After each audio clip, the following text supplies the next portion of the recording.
May the words of my mouth and the meditation of mine heart be acceptable in Yahweh's sight. He is our strength and our Redeemer, and it is in His name, which is His authority, that we pray, praise, proclaim, project, and protect tonight's message. Aman. Shalom, Alan, Shalom, Yahweh. Peace be upon you. Welcome. I am Pastor Kofi, Pastor Servant of Christ, where we are always changing lives one mind at a time by being the voice of the voices and speaking the unspoken. Thank you for your presence. We give all honor and praise as always to the Most High. We give our praise and honor to him for my wife, the Honorable Amma, who lives a life that's able to be honored. As always, you can check her out on TikTok, YouTube, her website, and Pinterest at Bloom and Flourish, not A-N-D, the letter N. Bloom and Flourish. She is a healer, herbalist, chemist, and biologist by degree. Praise Yahweh for each and every one of you. Thank you for being on. Thank you to the ministerial staff who's just jumping off of their meeting and come on as well.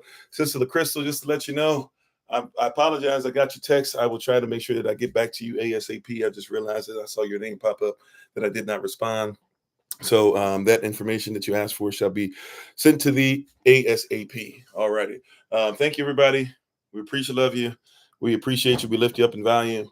Thank you so much. We're going to get right into this. Also, to let everybody know, the SOC West regional meeting that's supposed to be for this evening, we're going to have to move that to tomorrow so you guys can meet up with everybody tomorrow. With the Oklahoma, Texas, Louisiana, Mexico, Arkansas, Mississippi, Alabama, Tennessee, Kentucky. We'll see you guys tomorrow with them. All right. I will not be available for this evening. Thank you, everybody. We appreciate love you. All righty. We're going to get right into this real quick, and then I'm going to go ahead and take my leave. Also, too, letting you guys know, we will be having the 4 Hours of Power on Saturday, starting at 2 p.m. Eastern New York time. So please feel free to join us. That'll be on Kofi_40, the original TikTok channel, as well as we'll have it on Patreon as well. And we should have the book ready to go and start taking orders and everything at 1 o'clock p.m. Eastern New York time on Saturday. So if you're interested in it, we'll have, I don't know if we'll have a sign up or anything like that, but we'll make sure that it's very apparent to you where you can go and how you can get all of that stuff ASAP. Amen.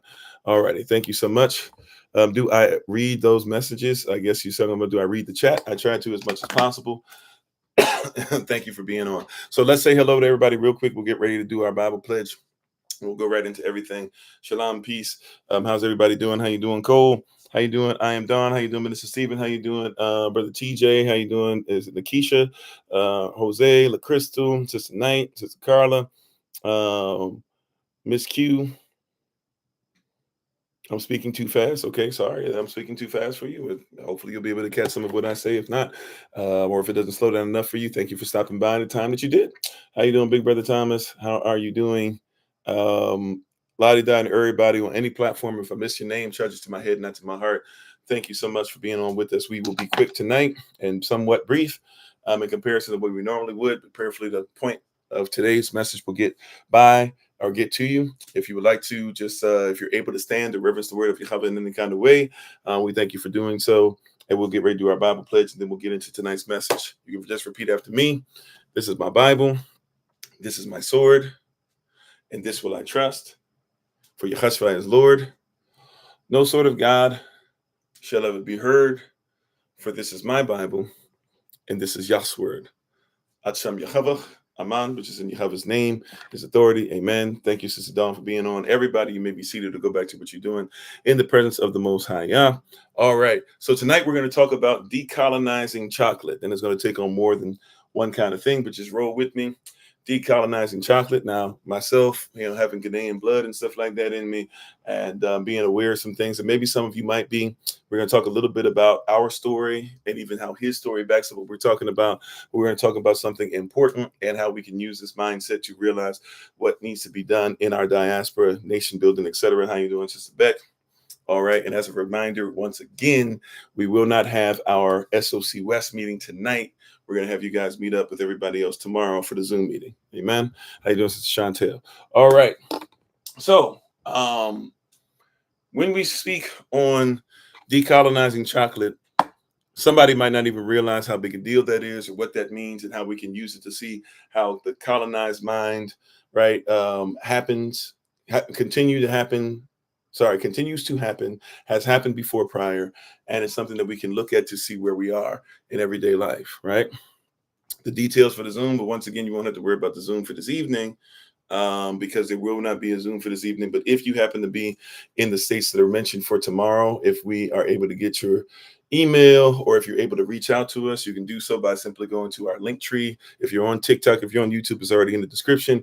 If you're on TikTok, you can go to our main TikTok page and look in the bio, or look where it says website, click on the link tree. As soon as you go to the link tree, you should be able to go to where it says SOC contact update. And if we have your information, even just an email address, and you can tell us what state you're in, that we can make sure that when we have our meetings for your particular region that we're in, we can make sure that you're a part of it. Amen. All righty, we can get that information to you. All right. So tonight we're going to talk about decolonizing chocolate. Now, this is something that goes back to late 1800s, it really starts showing its head in a crazy way in the 1900s. For those that are not aware, because sometimes you might only be aware of where you were dealing with colonization. How you doing, Sister Akita? Prayerfully, you're still healing up and everything's well. You might not be aware of what we're talking about and how important it is. But let me put it like this. Most of you, if you think about chocolate and you think about the world's greatest chocolate, first place that we go to in our mind is where? Oh, we want Swiss chocolate.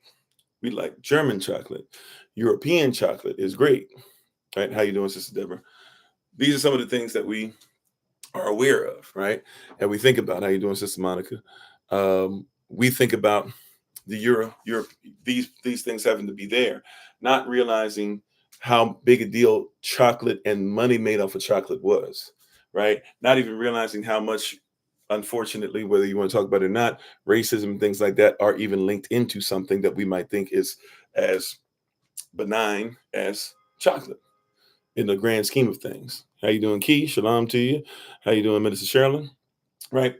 And by the way, happy, what is it, 18th anniversary. I think it's going to be September 18th or something like that, or September 15th, whatever, for the 18th anniversary or something like that for Pastor Hamilton. We'll try to send something out to him in a video and stuff to let him know what we think. Yeah, we'll think about South America as well. Right. But back to what we're talking about, excuse me, chocolate. And we don't think about the fact that chocolate is actually something that is very much so looked at from coming from West Africa as well. How you doing, Sister Judith? Or Sister Jude? Yes, Sister Judith. Praise Yah. Right.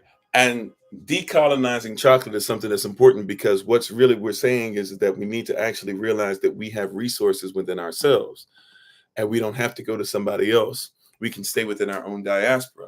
And as we feed our diaspora, we feed each other. Right.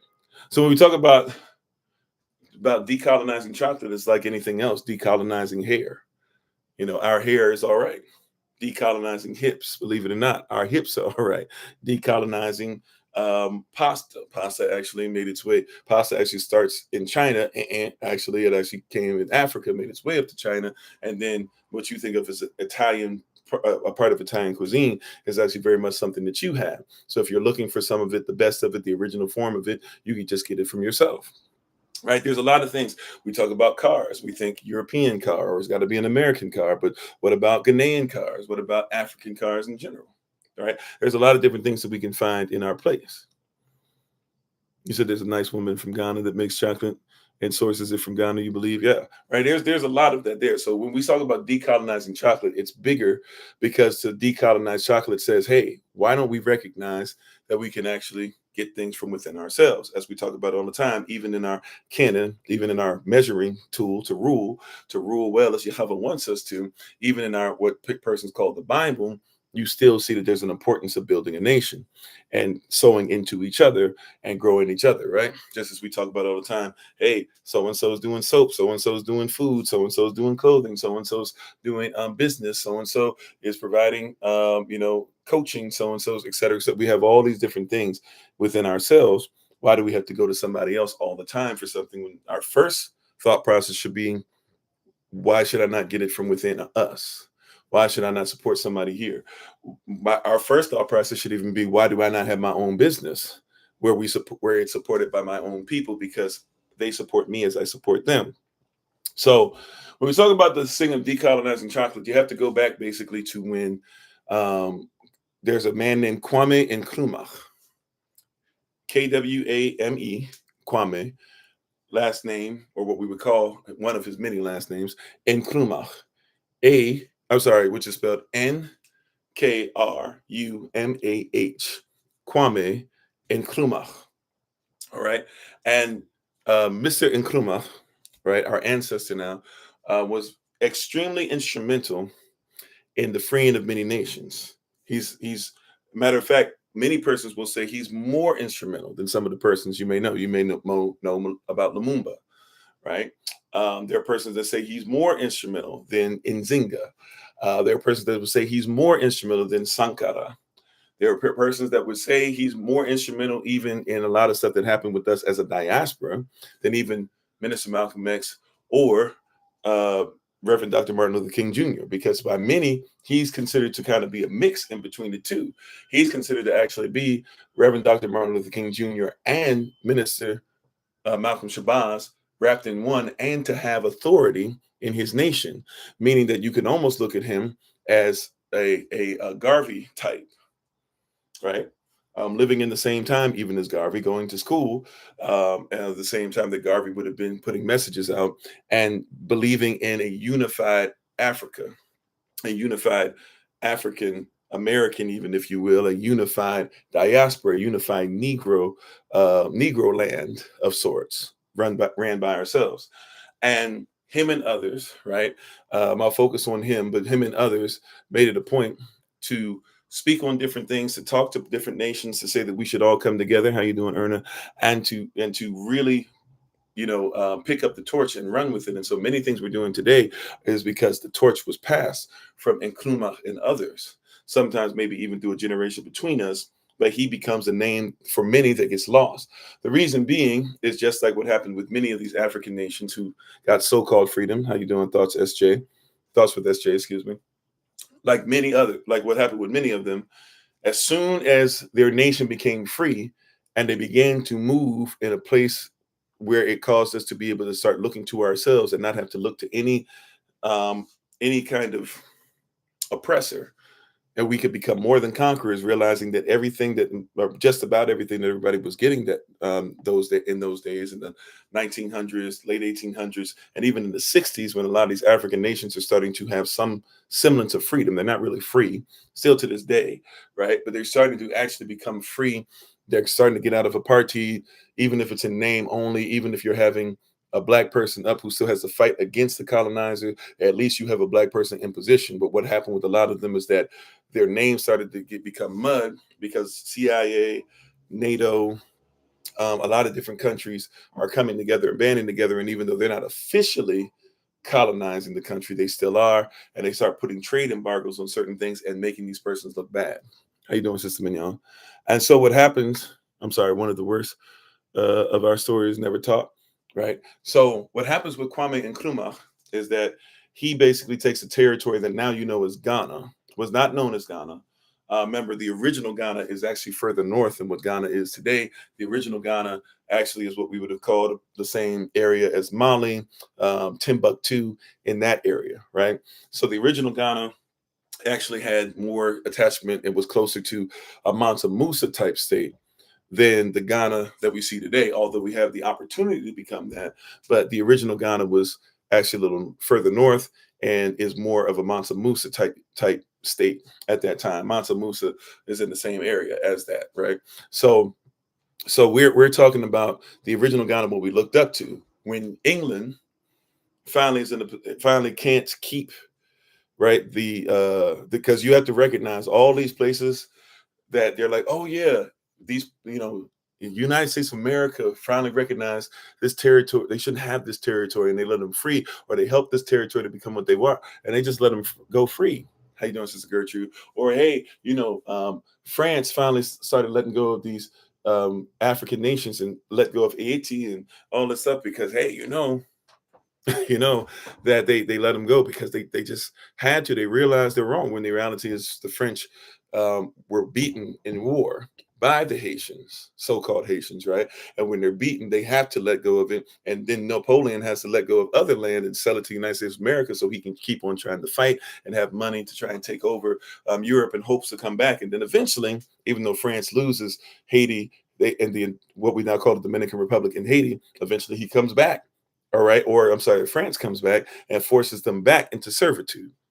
But if you're not careful, you'll just, oh yeah, they just let them go, right? It's like when you hear it was Abraham Lincoln and it was the North that freed you, and they don't talk about the Seminole Wars or the Gullah Geechee Wars. You freed yourself. You were fighting for yourself for 100+ years.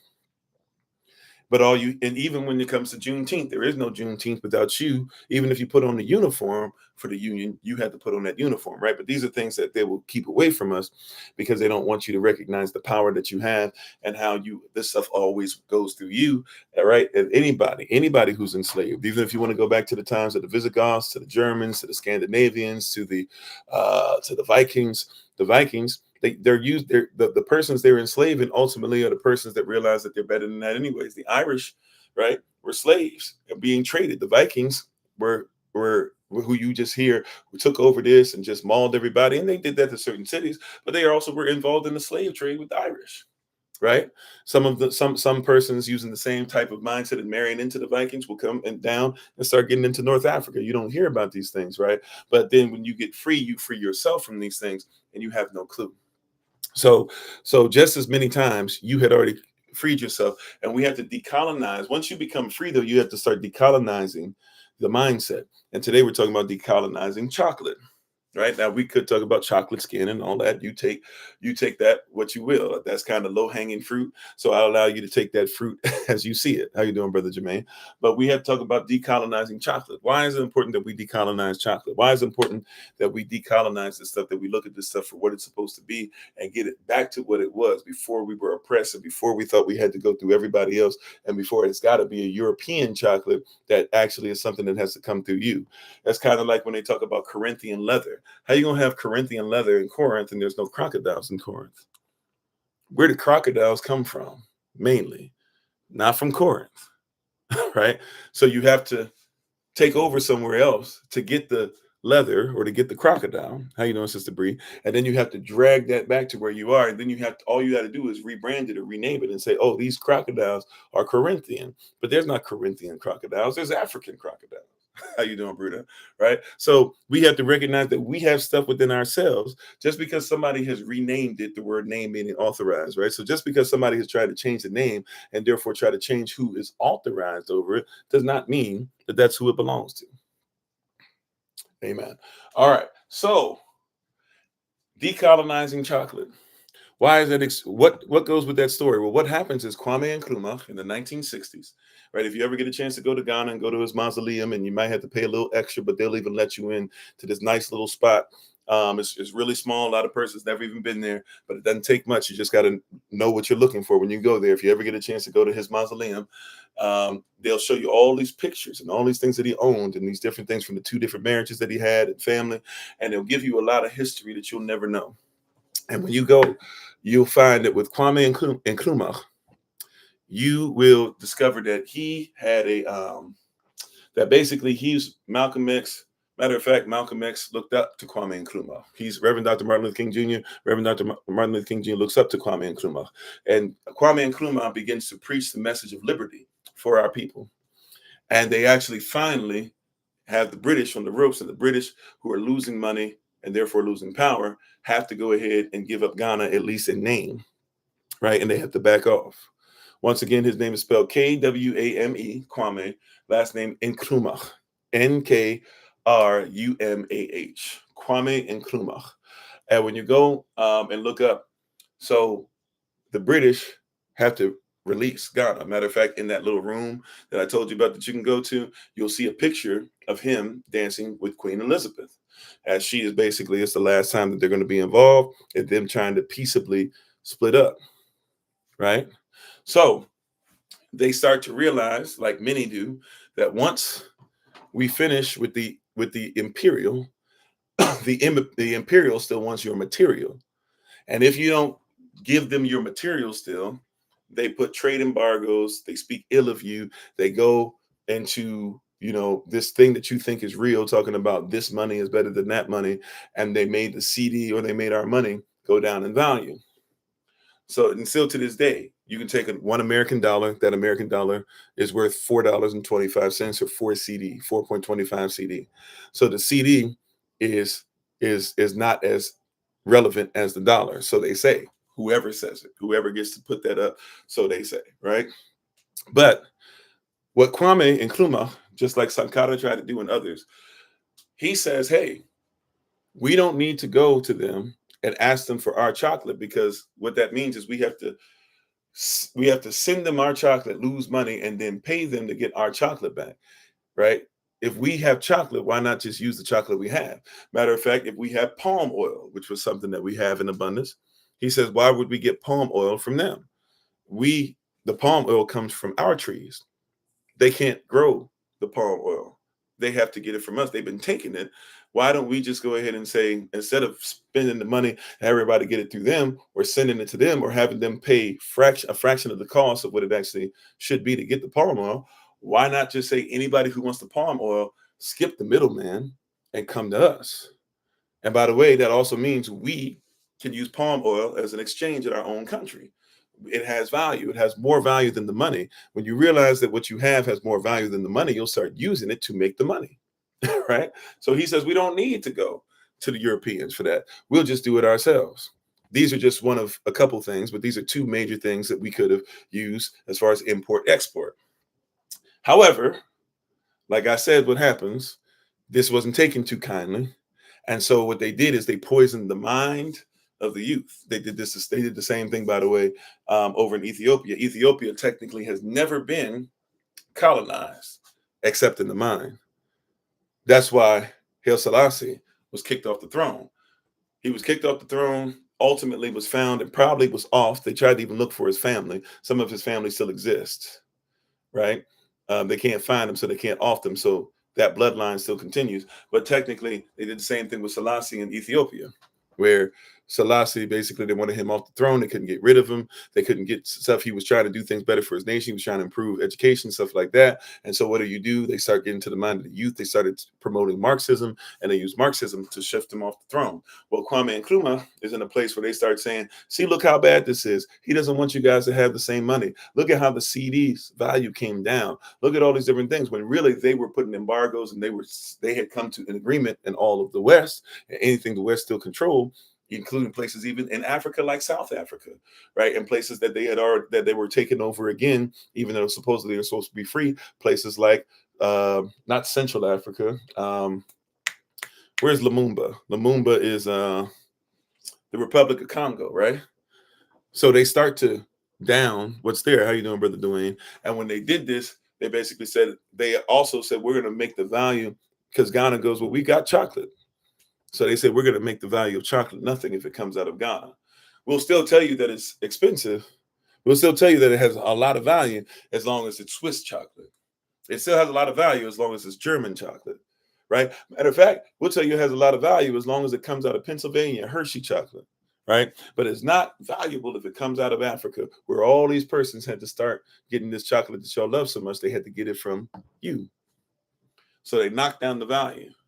And so what happens is that since people say, man, the very thing that Kwame said was going to be there, we're not getting value. Nobody outside of us sees any value in us. See, they saw value in us when they took it from us, right? Like when we were freed from and delivered from Kemet, right? Here we are delivered from Kemet. Oh, man, look, you brought us out here to die. We had food. We had this. We had meat.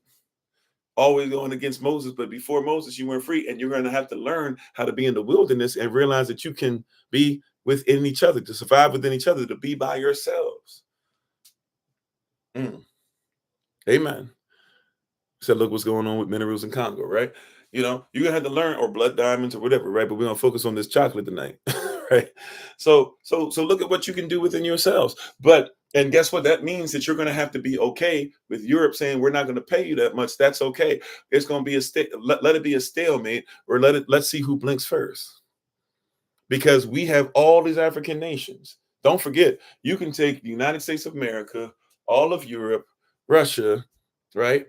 And China, India, all these things, and you can put it in Africa and still have plenty of space left. That's how huge Africa is. Right? That map projection stuff that they got y'all on, don't let them fool you.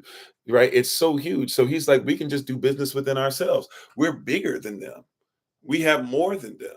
Why are we so focused on them and not realize, look, we don't have to be anti them, but why should we be anti ourselves? How you doing, Mad Bear? And so he's trying to promote this, but the people are starting to hear this and they're getting upset and they're coming out of chattel slavery mindset, right? They're coming out of slavery, they're coming out of colonization, and in their mind, hey man, things were better when we were enslaved.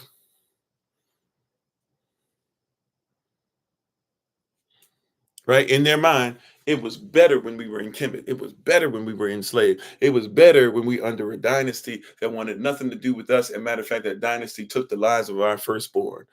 It was better for us, even though you helped to make sure that they didn't take the lives of our firstborn for the second time in their short story so far as the dynasty, that particular dynasty. Still, it was better for us to be under them. That's the mindset. You hear what I'm saying? That's the mindset. It was better if we were under them. The reality, though, is that you're free, and being free, you're going to have to get used to being okay with being by yourself. Even if they devalue what you have, your value doesn't come from them. It comes from the Most High, and it comes from what He has given you charge over. So because of that, Ghanaians basically kept on getting to the point to where they allowed for their chocolate to have low value. It never really came back up or recovered. Right? Palm oil, same thing. And we think that we have to go through other nations who are taking from us rather than just realizing we already have what we need within ourselves. How you doing, Sister Iska? So that's what happened with the chocolate. Now, what's happening now? And so Kwame Nkrumah, by the way, gets to a point to where his own people, we as Ghanaians, hate on him so much that we kick him out, and some of us even try to take his life, right? Not realizing on behalf of the CIA, the FBI, England, NATO, and others, and we run him out the country. He has to go out of the country, and eventually loses his life. Right, his life expires. He wasn't offed, but his life expires in another country. And after he's buried there, we realize, man, look at what he was trying to do with us. Look what he's trying to do for Africa. How great is he? He might be our greatest son. Right? He had so much pride in us. He renamed us after the Ghana that was really Mali and Timbuktu. He loved us. He loved his people. He loved Africa so much. Look at what he did for all of us, man. And we let him be buried as a so-called traitor to us and all this, and we betrayed him. So we took his body, right? And when his wife passed, or his wife, who when she passed, she was put there as well. We took his body and we put a mausoleum for him. I don't think it's too far from where the Black Star, the Black Star where the square is, if you know about Freedom Square. And we took his body and we put it over there and we made a mausoleum. And when you go there, once again, there's even a little spot you got to find it. You got to know who you're talking to. You got to be willing to maybe, grease somebody's palm a little bit, but you get in and you'll be able to, see a little room that they had to hip you to some stuff. Praise y'all. How you doing, Mama Tay? Thanks for being on with us. So he basically died in mediocrity because the one who actually presented stuff to allow us to start going down the road towards freedom, we didn't see value in him because we still had the slave mind, and many do. However, there's some, and even to the point like with persons like Gandhi. You remember Mahatma Gandhi, and a lot of you think that Mahatma Gandhi wanted freedom for everybody. He was this great person. And even Reverend Dr. Martin Luther King Jr., who I think if he had studied Gandhi more, wouldn't have gone for it. But, they presented, even in England, they try to present Gandhi as this person who loved all. Gandhi hated us. Gandhi, when he was in South Africa, read his writings about you. He made it a point to say that they were like white persons. He talked about how Alexander the Great's, last part of his empire that survived was in India, and how they would have been mixed, and therefore there's no difference between the white man and the Indian man, even though the Indian and African are actually the same people, but in their mind, right, because of colonization, and even before that, where they had their whole thing as far as different sects, sects, they had this separation of them, and then they added a fifth one called the untouchables. The untouchables is supposed to be us, not even realizing that those us they're making untouchable is the same as the Buddha that many of them actually believe is worthy of worship. Go figure. Right? Persons don't know this stuff. Thank you for the love. So Gandhi, right, was somebody who doesn't like you. And we even at one of our colleges tried to put up a statue of Gandhi. Praise Yah that we're actually becoming more sophisticated and getting back to culture, and we're recognizing what's in our story as well as his story as well as their story, and realizing he wasn't there. So persons, the same way y'all were knocking down all the statues and stuff and saying we need to get rid of this stuff, persons saw what was going on. They immediately went over there, they knocked the statue down. because they said, we know how they feel about us, right? So we're starting to wake up, and in the midst of waking up, things like that are happening, including now persons are wanting to decolonize chocolate. And once again, I know that's low-hanging fruit, that dark brown chocolatey stuff that was colonized and stuff, and we look at it in a certain way. Now we got to get back to looking at it properly. Amen. But in this sense, we're talking about the actual chocolate, right? And there's persons that are trying to decolonize chocolate, meaning, hey, the best chocolate on the planet Earth comes from us. It's been years, but this was something that we knew that we had that nobody else had. We're in a very awesome position to stand on business, to grow it, and to make sure that if you're looking for it, you're going to pay us for it. And when we see the value in what we have and the chocolate that we have, when we see the value in what we've already been blessed with, when we see the value of what's on our land already, then why would we go ahead and keep trying to go to somebody else when we can get it through us, right? That's ultimately what the decolonizing. Now, there's more to it, more that's happening in the present. Feel free to go down the rabbit hole, but ultimately, that's what's going on with decolonizing chocolate. There is no need to decolonize chocolate if it wasn't colonized in the first place. And the only reason why the mindset concerning chocolate was colonized was because it was a way of making sure that you would believe that you can't make it outside of yourselves. That's right. There's value in being original. How you doing, Yasanma? Right? You are not supposed to be able to make it outside of yourselves, supposedly. However, all these persons that are doing what they do, they need you. Right? What I often find, and this is in life in general, somebody who's always trying to tell you why you can't do anything outside of yourself is usually somebody who can't make it without you. Even if you want to go to scripture and you want to talk about the demonic, if you want to talk about Hasatan himself, the devil has no power unless you allow it. He stole my joy. He can't steal. You have to give authority. He can whisper in your ear, but he doesn't have the authority to steal anything. You have to give authority. It's the same mindset. They did this, they did that. True. There's some of that, and there's some of the stuff, and there's some of the ways that they worked against you and all that stuff. That's all true. That's all reality. Real talk, though. They can't do that stuff without you. We're going to talk about Charlemagne tomorrow, right? And how even with Scandinavians and stuff, and how even with the French, and the French had to literally, to stop the Vikings. The Vikings, see, watch the same thing. I'll give you a little preview for tomorrow. Same thing like with us, right? You know how persons just go, well, Africans sold Africans into slavery. That's how they all got here. First of all, that's a trash revelation or a trash discussion, because that's not 100% true. But is there some truth to it? Sure. But that's because what you call Africans, not all of them consider themselves to be Africans. Not all skin folk is kinfolk. Not all Israel is Israel. So the same way that happened, you had that happen, right? And they used us against each other. Well, the same thing happened. The Visigoths, which basically are nothing more than, everybody who's what you call European nowadays, pretty much is related to each other and are all Gothic in some way, shape, or form nowadays, right? But what happened is you had the French at the time in the 800s, and the French are dealing with a lot of so-called Vikings. Not every Scandinavian is a Viking. Matter of fact, few Scandinavians are Vikings. To be a Viking or to go Viking or to go Viking literally is a profession. So not everybody who was a Scandinavian went out. You had to actually be somebody who was trained. It was your profession. It was a creed even that you went by. It was almost like being a pirate. It's like saying every white person that came to the Caribbean is a pirate. That's or every black person. We don't talk about black persons, white persons, Asian persons, etc. But there's many different pirates, right? Just because you existed in the Caribbean doesn't mean you're a pirate of the Caribbean or the pirate of the Caribbean, right? So it's the same thing back then, where there were many different types of Viking, and all of these Vikings were trying to get money, get silver, cause persons to have to pay tribute to them, et cetera, right? So what the French do is they say, hey, okay, this is what we're going to do. There's a Viking who gets older. I can't remember his name at the moment. We'll have it for tomorrow. But there's a Viking who's a little older than the younger Vikings. He has a little more power, and he's kind of getting tired of losing stuff in war. He wants a little more. He wants something a little more steady. And so they make a deal with them, because it's also become harder to get into Paris, or to Paris, the capital of France, right?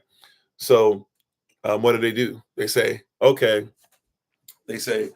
what we'll do is instead of you trying to fight for the tribute because it's going to be hard for you and we're tired of fighting against you too, you can go ahead and get land. And they say, this is what they do. They say, we'll give you the land, but they give them the land at what? They say, we'll give you the land where the other Vikings come in.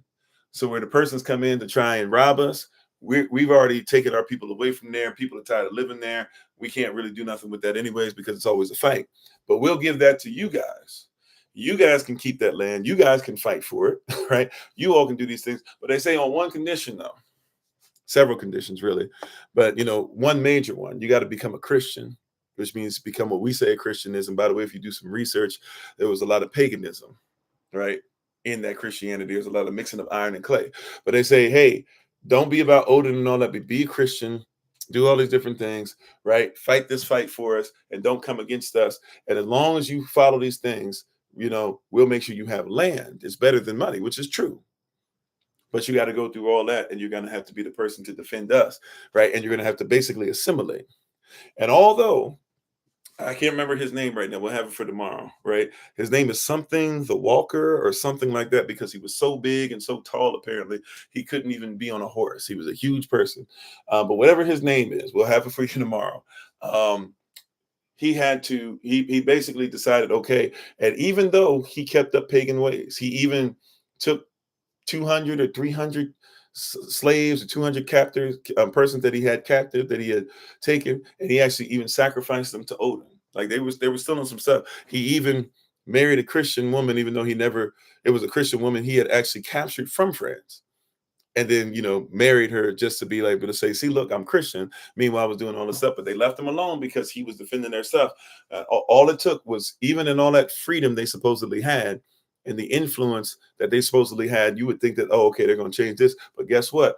Now watch this, still a lot of pagan stuff like that. But by the next generation, all it took was one generation. And one generation later, literally, you went from these pagans who were playing Christian and just keeping peace and had to fight on behalf of the Christians to now the next generation says we're Christian. And even though they're keeping a lot of mixing the iron and clay stuff, all of a sudden you have a Christian contingency, right, that doesn't even call themselves Viking or doesn't call themselves Scandinavian, right, and denounces those things in one generation. That's all it took. Just like with what happened with Willie Lynch. Willie Lynch said, hey, we'll get the first generation, we'll get the first persons that land here, we'll scare them into making sure that they raise everybody backwards. And once we have everything going backwards for them and we have them out of their natural state, what is the plan? He says, then from then on, they'll do whatever we tell us, especially because the mothers will be raising the children without protection, will be their protection, at least so they think. They'll eat out of our hand. They'll raise their children backwards, and the man will just simply go out there and do labor. He'll show up to breed, and then he'll go right back. And once you have that in place, the next generation, he said, we can, in one generation, we can have them in control. And if we have them in control for one generation, all we got to do is make sure that this stays in place for that first group and the next generation. As soon as that happens, he says they will begin to govern themselves by what we've implemented. And he said, if we do this correctly, they will do it for 300 to 400 years. He said there's a possibility they might do it for thousands. Deuteronomy 28.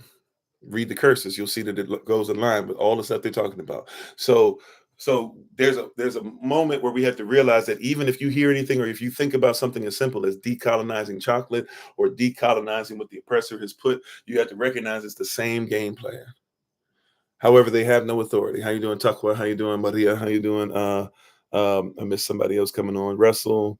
I think I missed Joe Calvin. Thank you, everybody. Morris, master teacher. You said pagan means country dweller. Pagan has become something that people want to call country dweller. The reality is that there was an actual pagan religiosity, but pagan was a people. We'll give you that. There was a pagan nation, and we could say they dwelled in the country, right? But it depends also to whose lens you're talking about, right? So whose lens? Because the pagan didn't call himself even the pagan. right? Pagan comes from somebody else's context, right? The Roman looked at the pagan differently, right? Because some people try to say gens, Gentiles, heathen means pagan. That's not necessarily the case either. But also, too, if you talk about pagan values, you have to talk about Hollywood, because the word Hollywood actually comes from what pagans used as wands if you were somebody who believed in pagan witchcraft. Not all pagans were witches, but at the same time, if you were a pagan witch, you believe in Hollywood. It's all cultural. Right. But regardless of how we look at it, right, you take whoever. That's why culture is always king, right? But going through this cultural lens, right, where we're talking about, especially we're going through our cultural lens, that's why when it talks about the heathen, if you're into Jeremiah chapter 10, verse 1-5, if that's your canon, part of your canon, the Jeremiah 10, 1-5 is talking about heathen, but that heathen is also pagan. If you look up who that would be, right? But also, if you recognize that, you know that pagan is not just only Europeans, because pagans actually, some of them, not all, but some of them who were considered to be pagans actually make their way from Canaan over to what you call their European homes today, right? So it depends on cultural, it depends on time, and it depends on what we're doing. We always have to recognize the cultural context, right? So yes, we can say that many pagans dwelled in the countryside, but there's many pagans today that do not. There's pagans that live in the city. So it depends on which context, what we're doing. But if we're talking about at that time, depending on even that time, we're kind of bouncing around 800s, BC, AC, we're jumping a little bit. So it depends. But either way, the goal is to talk about tonight what decolonizing chocolate actually means. So if you hear somebody talking about decolonizing chocolate, it's not just about chocolate. It's about literally realizing that what Kwame Nkrumah and others in the 60s were telling us we had within ourselves, that mindset is finally returning to where at least it's a conversation again. And it's a conversation worth having. Amen. All right. That being said, though, much love to you all. Appreciate you. Thank you for being on. We lift you up in value. We hope that this helps some with your journey. Thank you for being on with us. Prayerfully, you learned something. Thank you guys for being on. And thank you for growing with us. And even thank you for whatever concerns, comments, questions, etc. that you may have. We honor you and we thank you for being with us today. So I'm going to go ahead and take my leave. Once again, as a reminder, we will not have for SOC West. We will not be able to have a meeting this evening. I got something just popped up. So we'll try to get that together. We are working towards September 7th. By the way, tomorrow, Friday, is the first Friday of the month. So please feel free, please, ma'am, please, sir, to go out and, bless somebody, help somebody, et cetera, et cetera. You don't have to tell us what you did. Just please be a blessing to somebody. We should do that all the time, but we try to focus on making sure that we as a diaspora, as a community, do so. So please feel free to go out and be a blessing to somebody. We thank you all for doing so in advance. And then on Saturday, we'll have a Saturday, September 7th at 2:00 p.m. Eastern New York time will be our 4 as a power. We'll try to have the book done by Saturday, 1:00 p.m. Eastern New York time for those that would like a virtual copy. And you'll have that in time for our SOC live session. So that's Saturday. Also, too, I know we haven't had, even though we did talk about Feast of Tabernacles